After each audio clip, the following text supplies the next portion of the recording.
there to fight until die. I think this part a little bit to me, a little bit I feel not really achieved. If players, I think we have to think about how important patriots fight for the nation, fight for the public. I don't need to talk too much. They are professional. Only I a little bit more demanding that their commitment, like patriotic. So that I push them a little bit more because I feel we need a little bit more.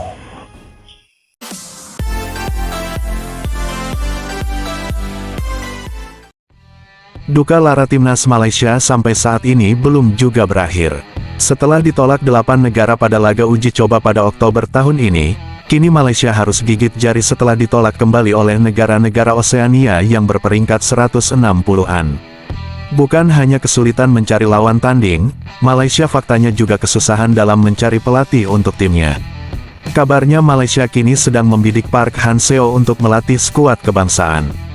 Entah kebetulan atau tidak, Malaysia sepertinya menjiplak strategi timnas Indonesia, yang mempunyai pelatih dari Korea Selatan. Dan Malaysia kini juga sedang membidik banyak pemain keturunan dari Belanda. Jika dilihat kemunduran timnas Malaysia saat ini, seharusnya pemain kita merasa beruntung karena tak perlu mencari lawan tanding untuk menaikkan ranking FIFA seperti yang dilakukan Malaysia.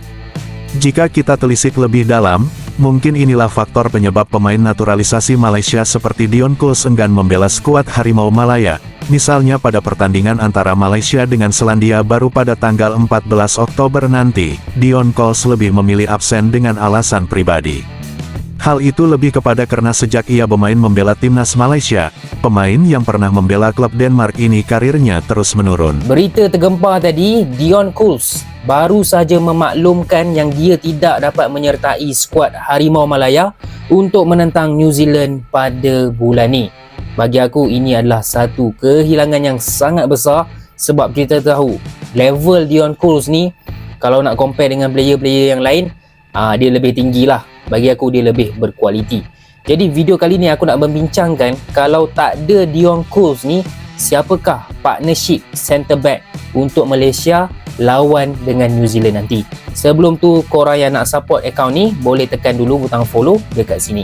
Sebenarnya kalau ikutkan memang tak banyak pilihan yang kita ada. Kalau korang tengok list ni dekat bahagian defender tu, centre back yang kita ada Feiruz Baharudin, kemudian kita ada Safwan Mazlan, and then kita ada Dominic Tan. Okay, mungkin ada player-player lain yang boleh bermain dua posisi, tapi player-player yang aku sebut tadi memang dia punya main position adalah centre back. Jadi aku tengok dekat sini, kita tahu sebelum ni kita dah nampak gandingan Feiruz dengan Dion Kuls, yang mana bagi aku agak sayang sebab aku nak tengok chemistry antara dua player ni bila lawan opponent yang lebih susah macam New Zealand, macam mana diorang punya performance kan. Tapi Dion Kuls tak ada, jadi aku rasa gandingan yang akan diguna pakai Malaysia adalah Feiruz Baharudin dan juga Dominic Tan. Aku nampak Feiruz ni dia lebih kompos, manakala Dominic Tan jenis yang keras, jenis yang langgar saja. Dan ini adalah orang kata template lah untuk partnership centre back modern sekarang ni. Seorang kena keras, seorang lagi kena kompos. Contoh, coba saja kita perhatikan Dion Kuls ketika dia bermain di Piala Dunia bersama Malaysia seperti ogah-ogahan. Dia banyak sekali mendapat kritik ketika melawan Oman. Ketika dia salah umpan dia gas semangat mengejar, berbeda dengan pemain keturunan kita yang betul-betul kalau salah umpan itu berdarah-darah tetap ngotot untuk menguasai bola. Hal inilah yang sempat membuat mantan pelatih timnas Malaysia Kim Pan Gon mengungkapkan jika pemain timnas Malaysia kurang memiliki patriotisme, yang terkadang bisa absen karena alasan pribadi, atau lebih memilih membela klub daripada tim kebangsaan. Padahal perlawanan dengan New Zealand pada tanggal 14 Oktober nanti merupakan pertandingan yang berpengaruh.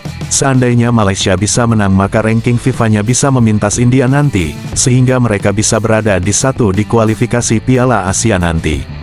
Dan kalau lolos Piala Asia, ada kesempatan mereka bertemu dengan Indonesia. Senada dengan Dion Kuls yang sedari awal tak bersemangat untuk membela timnas Malaysia, Pemain bidikan timnas Malaysia yang sempat viral namun gagal dinaturalisasi yaitu Mads Hilgers pun mengatakan jika kegagalan ini tak akan mengganggu karirnya. Ini bukan seperti cerita dongeng yang hancur bagi saya. Tak seburuk itu. Saya juga baru tahu belakangan jika timnas Malaysia menjadi pilihan. Saya pertama kali didekati oleh banyak akun Instagram, begitu kata Mads Hilgers saat wawancara beberapa waktu yang lalu. Berita buruk geng, Mads Dijel gagal jadi pemain Harimau Melaya. Menurut FAM, FIFA telah mengesahkan bahawa Mads Dijel tidak melepasi syarat kelayakan untuk menyertai skuad kebangsaan bola sepak Malaysia. Bagi kawan-kawan yang tak tahu, ada 4 cara untuk seorang pemain mewakili negara itu. Pertama, pemain itu lahir di negara tersebut. Kedua, ibu pemain atau ayah pemain lahir di negara tersebut. Ketiga, datuk atau nenek pemain lahir di negara tersebut. Dan terakhir, pemain itu menetap di negara tersebut melebihi tempoh 5 tahun. Untuk Mads Dijel, darah Malaysia ni datang daripada moyang dia. So memang tak kenalah dengan undang-undang FIFA. Mads Dijel yang memang nak main untuk Harimau Melaya turut hampa dengan keputusan FIFA ini. Ada lagi berita buruk yang lain. Menurut FAM, mereka juga sudah berhubung dengan beberapa pemain asing lain namun setakat ini tiada yang positif. Bilalah baru kita boleh dapat berita yang baik untuk bola sepak Malaysia. Mads Dijel pun mengaku tidak menyesal atau sedih akan kegagalan tersebut. Dan ia juga meminta agar berita tersebut tak terlalu dibesar-besarkan. Apa pendapat Anda?